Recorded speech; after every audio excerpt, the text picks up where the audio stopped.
ನೌಕರರ ಮಕ್ಕಳ ಬೆನ್ನು ತಟ್ಟಲು ಹೊಸ ಕಾರ್ಯಕ್ರಮ. ಅಧ್ಯಕ್ಷ ಬೈರೇಗೌಡ ನೇತೃತ್ವದಲ್ಲಿ ಪ್ರತಿಭಾ ಪುರಸ್ಕಾರ. ಶ್ರೀನಿವಾಸಪುರ ತಾಲೂಕಿನ ಕರ್ನಾಟಕ ರಾಜ್ಯ ಸರ್ಕಾರಿ ನೌಕರರ ಸಂಘದ ವತಿಯಿಂದ ಎಸ್ಎಸ್ಎಲ್ಸಿ ಹಾಗೂ ಪಿಯುಸಿ ಪರೀಕ್ಷೆಗಳಲ್ಲಿ ಗಣನೀಯ ಸಾಧನೆ ಮಾಡಿದ ನೌಕರರ ಮಕ್ಕಳಿಗೆ ಪ್ರತಿಭಾ ಪುರಸ್ಕಾರ ಹಾಗೂ ಇತ್ತೀಚೆಗೆ ಯುಪಿಎಸ್ಸಿ ಪರೀಕ್ಷೆಯಲ್ಲಿ 180ನೇ ರ್ಯಾಂಕ್ ಪಡೆದ ತಾಲೂಕಿನ ಹೆಮ್ಮೆಯ ಸಾಧಕ ಅನೂಪ್ ಶೆಟ್ಟಿ ಅವರಿಗೆ ಸನ್ಮಾನ ಕಾರ್ಯಕ್ರಮವನ್ನು ಹಮ್ಮಿಕೊಳ್ಳಲಾಗಿತ್ತು.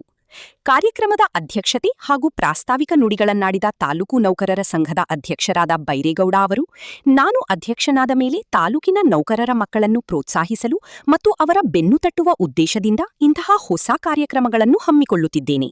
ಇದು ನಮ್ಮ ಸಂಘದ ವತಿಯಿಂದ ಆಯೋಜಿಸುತ್ತಿರುವ 2ನೇ ಕಾರ್ಯಕ್ರಮವಾಗಿದೆ ಎಂದು ತಿಳಿಸಿದರು. ಈ ಬಾರಿ ಕಾರ್ಯಕ್ರಮಕ್ಕೆ ಸುಮಾರು 50ಕ್ಕೂ ಹೆಚ್ಚು ವಿದ್ಯಾರ್ಥಿಗಳನ್ನು ಆನ್ಲೈನ್ ಮೂಲಕ ನೋಂದಾಯಿಸಿಕೊಂಡು ಆಹ್ವಾನಿಸಲಾಗಿತ್ತು. ಆದರೆ ನೀಟ್ ಪರೀಕ್ಷೆ ಜೂನ್ 21ಕ್ಕೆ ಮುಂದೂಡಲ್ಪಟ್ಟಿರುವ ಕಾರಣ ಹಲವು ವಿದ್ಯಾರ್ಥಿಗಳು ಪೂರ್ವಸಿದ್ಧತೆಗಾಗಿ ಮರಳಿ ಹಾಸ್ಟೆಲ್ಗಳಿಗೆ ತೆರಳಿದ್ದರಿಂದ ಕಾರ್ಯಕ್ರಮಕ್ಕೆ ಹಾಜರಾಗಲು ಸಾಧ್ಯವಾಗಲಿಲ್ಲ. ಆದಾಗ್ಯೂ ವಿದ್ಯಾರ್ಥಿಗಳ ಪರವಾಗಿ ಅವರ ಪೋಷಕರು ಹೆಚ್ಚಿನ ಸಂಖ್ಯೆಯಲ್ಲಿ ಉಪಸ್ಥಿತರಿದ್ದು ಪ್ರಶಸ್ತಿ ಸ್ವೀಕರಿಸಿದರು. ಜಿಲ್ಲಾಧ್ಯಕ್ಷರ ಅನುಮತಿಯ ಮೇರೆಗೆ ಶನಿವಾರ ಮಧ್ಯಾಹ್ನದ ನಂತರ ಈ ಕಾರ್ಯಕ್ರಮವನ್ನು ಯಶಸ್ವಿಯಾಗಿ ರೂಪಿಸಲಾಗಿದೆ ಎಂದು ಬೈರೇಗೌಡ ಸ್ಪಷ್ಟಪಡಿಸಿದರು. ಯುಪಿಎಸ್ಸಿ ಸಾಧಕ ಅನೂಪ್ ಶೆಟ್ಟಿ ಅವರಿಗೆ ವಿಶೇಷ ಸನ್ಮಾನ. ಇದೇ ಸಂದರ್ಭದಲ್ಲಿ ಯುಪಿಎಸ್ಸಿ ಪರೀಕ್ಷೆಯಲ್ಲಿ ದೇಶಕ್ಕೆ 180ನೇ ರ್ಯಾಂಕ್ ಪಡೆದು ತಾಲೂಕಿನ ಕೀರ್ತಿ ತಂದ ಅನೂಪ್ ಶೆಟ್ಟಿಯವರನ್ನು ವಿಶೇಷವಾಗಿ ಸನ್ಮಾನಿಸಲಾಯಿತು.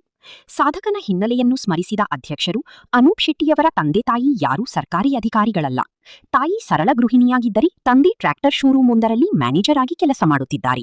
ಚಿನ್ಮಯ ವಿದ್ಯಾಲಯ ಹಾಗೂ ಸಹ್ಯಾದ್ರಿ ಕಾಲೇಜಿನಲ್ಲಿ ಶಿಕ್ಷಣ ಮುಗಿಸಿ ಸುರತ್ಕಲ್ನಲ್ಲಿ ಬಿಇ ಪದವಿ ಪಡೆದ ಅನೂಪ್ ಕೇವಲ ಹಣ ಸಂಪಾದನೆಯನ್ನೇ ಮುಖ್ಯವಾಗಿಸಿಕೊಳ್ಳದೆ ಸಮಾಜಕ್ಕೆ ಕೊಡುಗೆ ನೀಡಬೇಕೆಂಬ ಹಂಬಲದಿಂದ ಯುಪಿಎಸ್ಸಿ ಸಾಧನೆ ಮಾಡಿದ್ದಾರೆ. ಇಂತಹ ಸಾಮಾನ್ಯ ಹಿನ್ನೆಲೆಯ ಸಾಧಕರು ನಮ್ಮ ನೌಕರರ ಮಕ್ಕಳಿಗೆ ಮತ್ತು ಯುವ ಪೀಳಿಗೆಗೆ ಮಾದರಿಯಾಗಲಿ ಎಂದು ಹೆಮ್ಮೆಯಿಂದ ನುಡಿದರು. ಜಿಲ್ಲಾ ಮಟ್ಟದ ಕಾರ್ಯಕ್ರಮಗಳ ಅವಶ್ಯಕತೆ. ಬೈರೇಗೌಡ ಅಭಿಪ್ರಾಯ. ಕಳೆದ ವರ್ಷ ಹೆಚ್ಚುವರಿ ಜಿಲ್ಲಾಧಿಕಾರಿಗಳು ಈ ಕಾರ್ಯಕ್ರಮವನ್ನು ಯಶಸ್ವಿಯಾಗಿ ಉದ್ಘಾಟಿಸಿದ್ದರು. ಈ ಬಾರಿ ಜಿಲ್ಲಾಧಿಕಾರಿಗಳು ಹಾಗೂ ಹೆಚ್ಚುವರಿ ಪೊಲೀಸ್ ವರಿಷ್ಠಾಧಿಕಾರಿಗಳನ್ನು ಆಹ್ವಾನಿಸಲಾಗಿದ್ದರೂ ರಾಜ್ಯ ಮಟ್ಟದ ತುರ್ತು ಸಭೆಯ ಕಾರಣದಿಂದಾಗಿ ಅವರಿಗೆ ಭಾಗವಹಿಸಲು ಸಾಧ್ಯವಾಗಲಿಲ್ಲ. ಆದರೆ ಕಾರ್ಯಕ್ರಮಕ್ಕೆ ಅವರು ಶುಭ ಹಾರೈಸಿದ್ದಾರೆ ಎಂದು ಅಧ್ಯಕ್ಷರು ತಿಳಿಸಿದರು. ರಾಜ್ಯಾಧ್ಯಕ್ಷರಾದ ಶ್ರೀ ಷಡಾಕ್ಷರಿ ಅವರ ನೇತೃತ್ವದಲ್ಲಿ ಪ್ರತಿಭಾ ಪುರಸ್ಕಾರಗಳು ಅದ್ಧೂರಿಯಾಗಿ ನಡೆಯುತ್ತಿವೆಯಾದರೂ ಕಳೆದ ಬಾರಿ ಬೆಂಗಳೂರಿನಲ್ಲಿ 4 ಜಿಲ್ಲೆಗಳನ್ನು ಒಟ್ಟಿಗೆ ಸೇರಿಸಿ ಹಮ್ಮಿಕೊಂಡಿದ್ದ ಕಾರ್ಯಕ್ರಮಕ್ಕೆ ಕೋಲಾರ ಜಿಲ್ಲೆಯ ಹಲವು ಗ್ರಾಮೀಣ ವಿದ್ಯಾರ್ಥಿಗಳು ದೂರದ ಪ್ರಯಾಣದ ಸಮಸ್ಯೆಯಿಂದಾಗಿ ಗೈರು ಹಾಜರಾಗಿದ್ದರು ಎಂದು ಬೈರೇಗೌಡ ಬೇಸರ ವ್ಯಕ್ತಪಡಿಸಿದರು.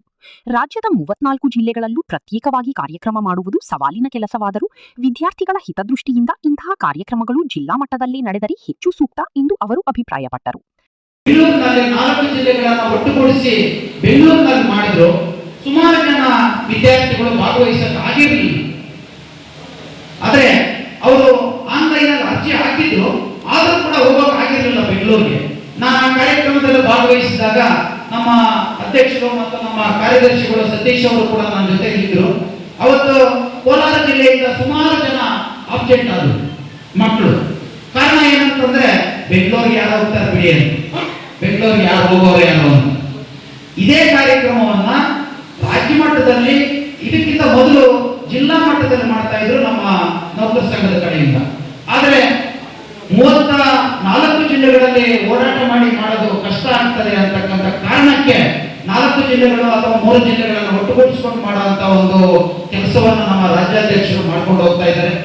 ನಾವು ಕೂಡ ನಮ್ಮ ತಾಲೂಕಿನ ಮಕ್ಕಳನ್ನ ಎಲ್ಲರನ್ನ ಒಟ್ಟಿಗೆ ಸೇರಿಸಿ ಒಂದು ಕಾರ್ಯಕ್ರಮವನ್ನು ಆಯೋಜನೆ ಮಾಡಬೇಕು ಅಂತ ನಾನು ಅಧ್ಯಕ್ಷನಾದ ಮೇಲೆ, ಈ ಒಂದು ತಾಲೂಕಿನ ಅಧ್ಯಕ್ಷನ ನಿಮ್ಮೆಲ್ಲರ ಆಶೀರ್ವಾದದಿಂದ ಆದ್ಮೇಲೆ ನಾನು ಒಂದು ಹೊಸ ಒಂದು ಕಾರ್ಯಕ್ರಮಗಳನ್ನ ನೌಕರರ ಮಧ್ಯದಲ್ಲಿ ನೌಕರರನ್ನ ಪ್ರೋತ್ಸಾಹಿಸುವ ಕೆಲಸ, ನೌಕರರ ಮಕ್ಕಳನ್ನ ಬೆಂದಟ್ಟುವಂತ ಕೆಲಸ ಮಾಡಬೇಕು ಅಂತಕ್ಕಂಥ ಒಂದು ಸದುದ್ದೇಶದಿಂದ ಈ ಕಾರ್ಯಕ್ರಮವನ್ನು ಪ್ರಾರಂಭ ಮಾಡಿದೆ.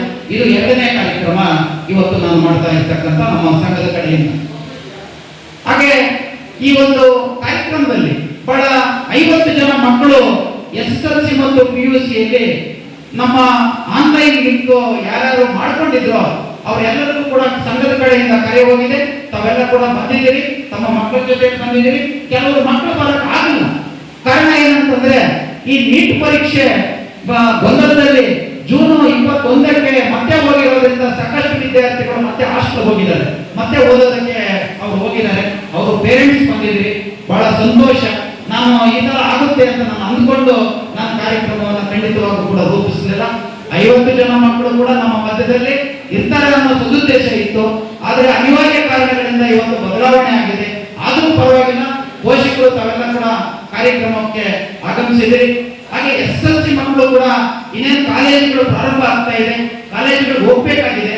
ಆ ದೃಷ್ಟಿಯಲ್ಲಿ ಬೇಗ ಮುಗಿಸ್ಬೇಕು ಅಂತಕ್ಕಂಥ ಹಿನ್ನೆಲೆಯಲ್ಲಿ ಇವತ್ತು ರಜಾ ದಿನ ಆಗಿದ್ದು ಶನಿವಾರ ಮಧ್ಯಾಹ್ನದ ನಂತರ ನಾವು ಕಾರ್ಯಕ್ರಮ ಆಯೋಜನೆ ಮಾಡಬೇಕು ಅಂತಕ್ಕಂಥದ್ದು ಜಿಲ್ಲಾಧ್ಯಕ್ಷರ ಒಂದು ಅನುಮತಿ ಮೇರೆಗೆ ನಾನು ಕಾರ್ಯಕ್ರಮವನ್ನು ಇವತ್ತು ರೂಪಿಸಿದ್ದೀನಿ. ಈ ಒಂದು ಕಾರ್ಯಕ್ರಮದಲ್ಲಿ ಬಹಳ ಬುದ್ಧಿವಂತರಿದ್ದಾರೆ ನಮ್ಮ ನೌಕರ ಮಕ್ಕಳು. ಆ ನೌಕರ ಮಕ್ಕಳಿಗೆ ಏನಾದರೂ ಒಂದು ಹೊಸದಾಗಿರ್ತಕ್ಕಂಥ ಒಂದು ವಿಚಾರಗಳನ್ನ ಅವ್ರ ತಲೆಗೆ ತುಂಬಿಸ್ಬೇಕು ಅಂತಕ್ಕಂಥದ್ದು ನನ್ನ ಉದ್ದೇಶ. ಈಗ ನಾನು ಯಾರು ಕೇಳಿದ್ರು UPSC ಸಾಧಕರಿಗೆ ಯಾಕೆ ಸನ್ಮಾನ ಮಾಡೋದು, ಅವ್ರ ಅವಶ್ಯಕತೆ ಏನು ಅಂತಂದ್ರೆ ನಾನು ಹೇಳಿದೆ ಅವ್ರಿಗೆ ಇಲ್ಲ ಅವಶ್ಯಕತೆ ಇದೆ ಅಂತ ನಾನು ಹೇಳಿದೆ. ಯಾಕೆ ಅಂತಂದ್ರೆ ಇವತ್ತು ನಮ್ಮ ಕಣ್ಮುಂದೆ ಕೂತಿರ್ತಕ್ಕಂಥ ಅನೂಪ್ ರೆಡ್ಡಿ ಅಂತಕ್ಕಂಥವ್ರು ಇವ್ರ ತಂದೆ ತಾಯಿಗಳು ಗೌರ್ಮೆಂಟ್ ಅಫಿಷಿಯಲ್ಸ್ ಅಲ್ಲ. ಇವರು ತಾಯಿ ಬಂದು ಗೃಹಿಣಿ, ಇವರು ತಂದೆ ಬಂದು ಒಂದು ಟ್ರ್ಯಾಕ್ಟರ್ ಶೋರೂಮ್ ಅಲ್ಲಿ ಮ್ಯಾನೇಜರ್ ಆಗಿ ಕೆಲಸ ಮಾಡ್ತಕ್ಕಂಥವ್ರು. ಇವರು ಚಿನ್ಮಯ ವಿದ್ಯಾಲಯದಲ್ಲಿ ಓದ್ತಾರೆ, ನಂತರ ಸಹ್ಯಾದ್ರಿ ಕಾಲೇಜಲ್ಲಿ PU ಮಾಡ್ತಾರೆ, ಸೂರತ್ ಕಲ್ಲಲ್ಲಿ BE ಮಾಡ್ತಾರೆ. ನಂತರ BE ಮಾಡಿದ ತಕ್ಷಣ ನಮ್ಮ ಮಕ್ಕಳೆಲ್ಲ ಏನ್ ಮಾಡ್ತಾರೆ ಅಂತಂದ್ರೆ ಎಲ್ಲಾದ್ರೂ ಒಂದು ಕೆಲಸ ಹುಡ್ಕೊಂಡು ಹೋಗೋಣ, ಎಲ್ಲಾದ್ರೂ ಒಂದು ದುಡ್ಡು ಸಂಪಾದನೆ ಮಾಡೋಣ ಅಂತಕ್ಕಂಥ ದೃಷ್ಟಿಯಲ್ಲಿ ಹೋಗ್ತಾ ಇದ್ದಾರೆ. ಆದ್ರೆ ದುಡ್ಡು ಸಂಪಾದನೆ ಮಾಡೋದೇ ಮುಖ್ಯ ಅಲ್ಲ. ಈ ಸಮಾಜಕ್ಕೆ ಏನಾದ್ರೂ ಒಂದು ಮಾಡಬೇಕು, ಈ ಸಮಾಜದಲ್ಲಿ ನಾನು ಏನಾದ್ರೂ ಒಂದು ನನ್ನ ಕೊಡುಗೆ, ನಾನು ಹೆಜ್ಜೆ ಗುರುತುಗಳನ್ನು ಬಿಡಬೇಕು ಅಂತಕ್ಕಂಥ ಇಂಥ ಸಾಧಕರನ್ನ ಪರಿಚಯ ಮಾಡೋ